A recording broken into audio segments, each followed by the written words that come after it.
Yo creo que lo que sucede es que sí que puedo estar en dos lugares diferentes a la vez. Lo que sucede es que si mis partículas están tanto aquí, aquí está Max, como allí, entonces las partículas de aquí sentirán que están aquí y no serán conscientes en absoluto de la versión paralela de ellas, sino que creerán que eso es lo que ha sucedido. El otro Max también pensará que lo suyo es lo que ha ocurrido, pero de hecho es como si nuestra realidad se hubiera dividido en dos universos paralelos, el yo de aquí y el yo de allá.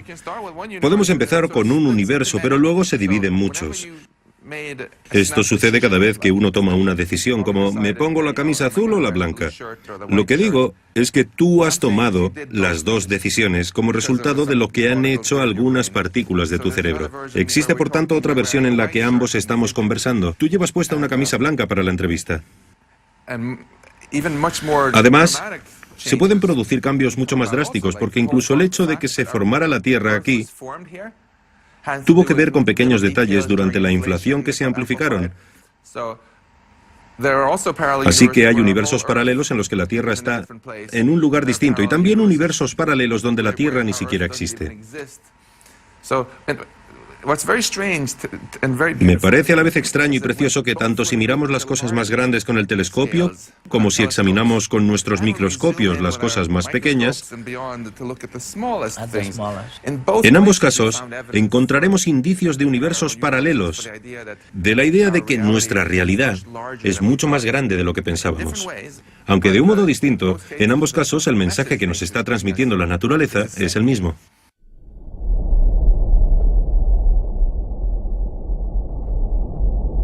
Esto de las realidades paralelas a la nuestra es cada vez más intrigante.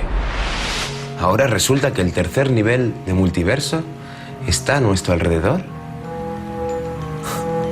Pero no lo vemos. Madre mía. Y como siempre, para hablar de los temas más apasionantes del cosmos, hay que recurrir a las teorías más estrambóticas, como la mecánica cuántica, por ejemplo. Cojamos un dado. Por experiencia sabemos que al lanzarlo, este dado cogerá un valor al azar. Mira, ha salido el 4. Según la física cuántica, en cambio, este dado cogerá todos los valores posibles a la vez, del 1 al 6. ¿Qué ocurre, pues, con los que no vemos? Que cada uno de ellos aparece en un universo diferente. Como estamos encerrados en este universo, podemos ver solo una cara de la realidad, la del nuestro. Hay que pensar en el multiverso como un lugar indefinido en el espacio, en el que se encuentran todas las combinaciones posibles de universos paralelos a la vez. Pero no en un espacio con estrellas y galaxias al fondo. No, no. La idea es mucho más abstracta.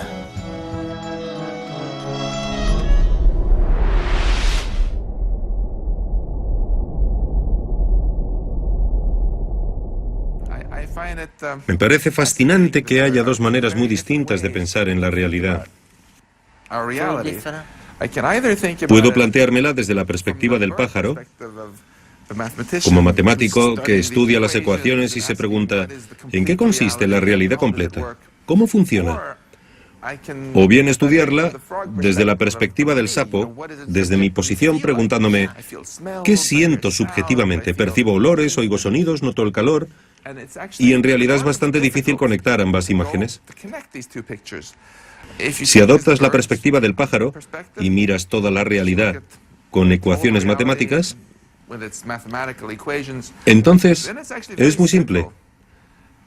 Solamente se complica subjetivamente, en nuestra percepción. En primer lugar, ha quedado patente que los humanos solamente podemos ser conscientes de una pequeña parte de la realidad total que existe. Es como el avestruz que esconde la cabeza en la arena. Sería estúpido por su parte pensar que las cosas que no ve no existen. Exacto. A lo largo de la historia humana nos hemos percatado una y otra vez de que podemos ser un poco arrogantes y que a menudo cometemos ese error. El error del avestruz. Primero dijimos, claro, la Tierra es el centro de todo. Luego puntualizamos, bueno, tal vez no sea así. El Sol es el centro, pero el sistema solar sí. Y luego nos dimos cuenta de que no, de que solamente formamos parte de una gran galaxia, que a su vez forma parte de un universo enorme con muchas otras galaxias, que también forman parte de algo mayor. No obstante, seguimos intentando ponernos siempre en el centro de todo. Me parece que si nos relajamos y evitamos ser tan egocéntricos, si simplemente nos planteamos cómo es el universo en realidad, entonces hallaremos una simplicidad escondida muy hermosa.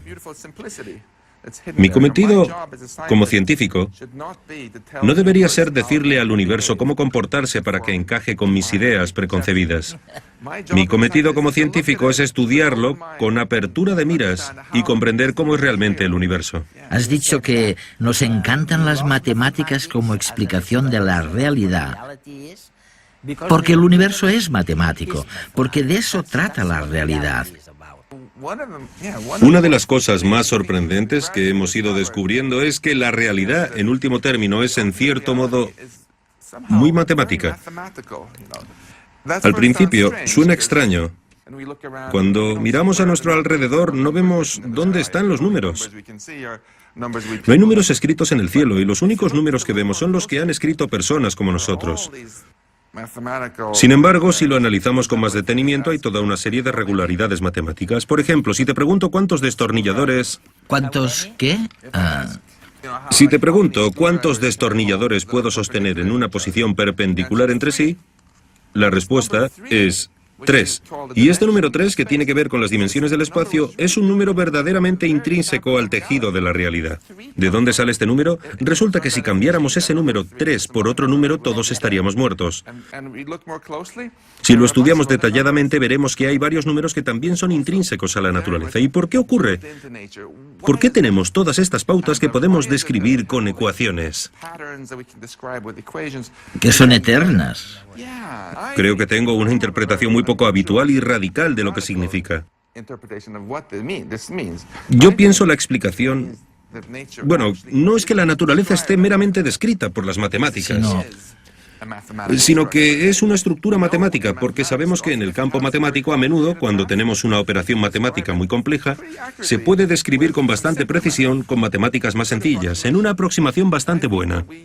Y creo que lo que los científicos hemos hecho es ir encontrando aproximaciones matemáticas cada vez mejores para las verdaderas matemáticas que están ahí fuera. No hemos descubierto las ecuaciones definitivas, pero creo que existen. Entonces, ¿por qué nuestro universo es tal como lo conocemos? ¿Y si la realidad fuese distinta de lo que podemos imaginar? O sea, ¿qué pasa si en otros universos las leyes de la física no tienen nada que ver con las que conocemos? En ese caso se abrirían infinitud de posibilidades. Y según los cosmólogos, solo las matemáticas pueden describir la verdadera realidad, más allá del espacio y del tiempo, aunque nuestra mente la perciba de manera imperfecta. Ya ves.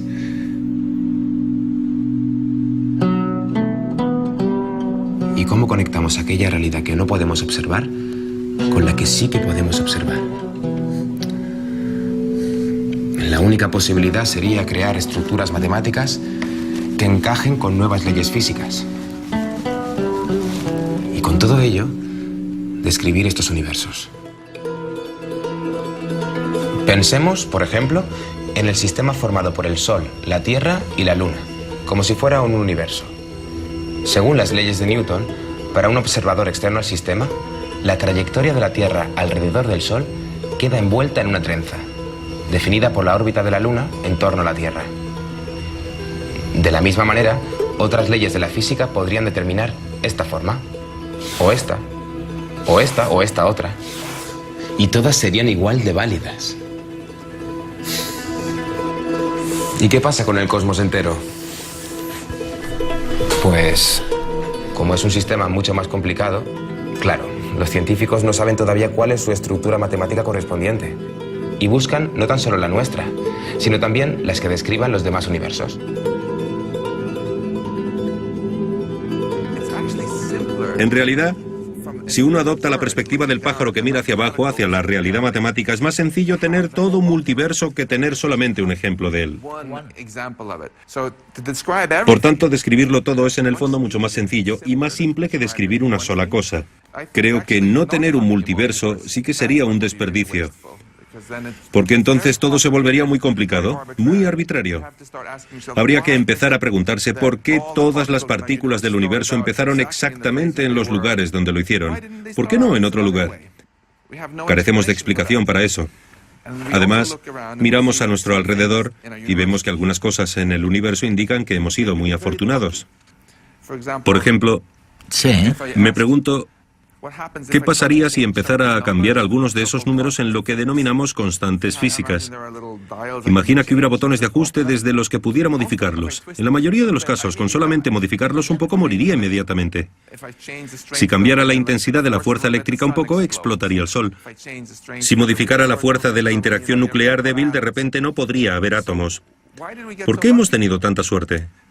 Si existe un multiverso, hay una respuesta para eso, porque si todo sucede en algún lugar, entonces, por supuesto, la vida surge justamente en los lugares donde las constantes son correctas. Y no es un universo único, claro. La existencia de universos paralelos nos ayuda a explicar por qué todo nuestro universo parece haber tenido tanta suerte, porque hay muchos otros universos en el espacio que están completamente muertos. Y nosotros habitamos en una de las regiones mágicas favorables a la vida del multiverso en las que se puede vivir. Pero no es suerte. La vida encuentra la manera de prosperar siempre que pueda. Si hay un espacio infinito, con algunas regiones que son como un oasis, en las que las condiciones son las idóneas para la vida, es inevitable que en esos lugares sea donde se encuentre la vida y que nosotros estemos en uno de ellos. Y deberíamos estar agradecidos por ello sin perder de vista que todo parece indicar que el precio que debemos pagar por la fortuna de existir es que tenemos que ser un poco humildes y aceptar que no somos el centro de todo, y que la realidad es mucho más grande de lo que pensábamos.